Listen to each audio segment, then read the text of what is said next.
If you don't like the voice I'm using, then go to the description, the full chapter is there. Chapter 1, Prologue. Kanahagakura no Sato.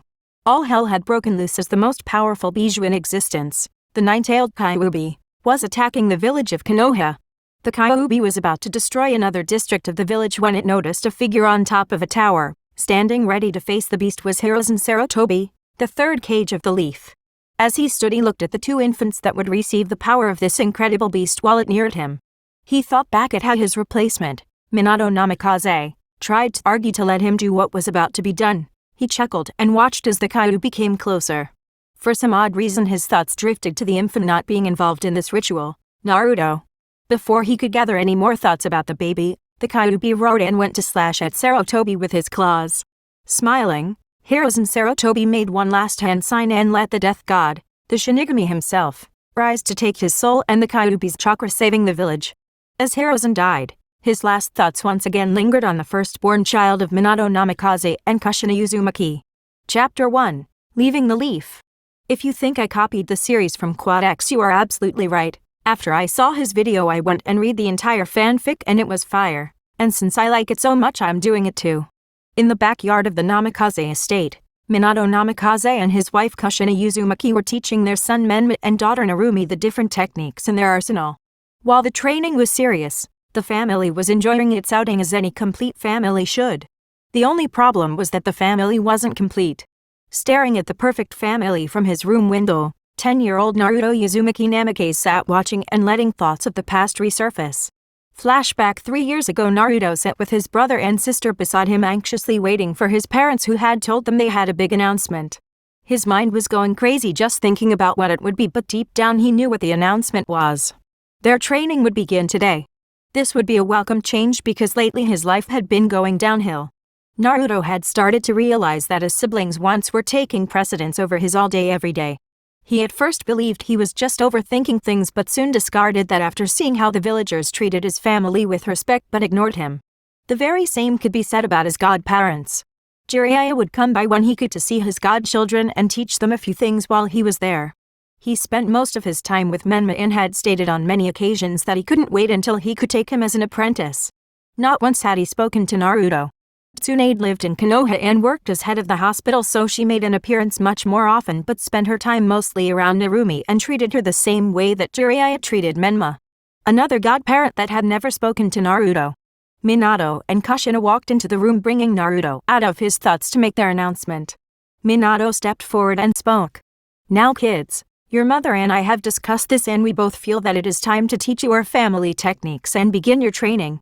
I will train you in ninjutsu and taijutsu while your mother will train you in the use of chakra chains, kinjutsu, and controlling the Kyuubi's chakra." He finished with a smile which quickly turned to a frown as his oldest raised his hand. "Yes, Naruto?" Minato asked disinterestedly. Naruto frowned for a second at his father's tone but continued. "Will I be involved in this family training too?" he asked. Minato turned to look at Kushina, who frowned, and then back at Naruto. "No, Naruto, you will wait until the academy and learn the basics there. Your siblings have to learn to control the Kyuubi's chakra, so we won't have time to teach you as well," he answered, making Naruto's emotions begin to rise. "Well, what about having a clone teach me or leave me a scroll or something?" Naruto, stop. "Your father and I decided this together. You will wait until the academy, is that clear?" asked Kushina harshly. Naruto curled his fists and nodded silently. End flashback. That moment in his life showed him that his parents cared more for his brother and sister, but it was another moment that showed him that they simply didn't care about him. Flashback Namikaze triplets' 10th birthday. Naruto was sitting in a back corner of the living room watching as all of the guests conversed and gave their presents to his brother and sister. After so many years of the same old thing, it didn't affect Naruto as much, but it still hurt him.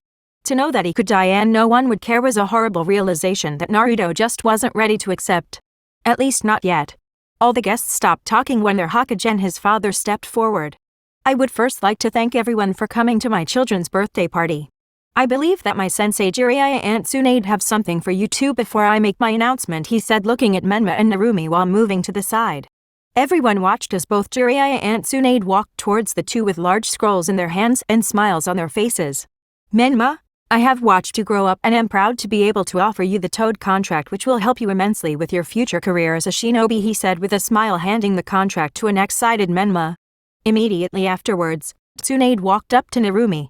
Narumi will be a great ninja in the future, and I would be honored if you would sign the slug contract to help you in your future career, she said to Narumi, who practically snatched it out of her hands.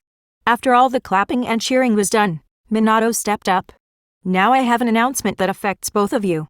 As of now, Narumi will become the heir to the Uzumaki clan and Menma will become heir to the Namikaze clan, he finished with a smile next to his wife.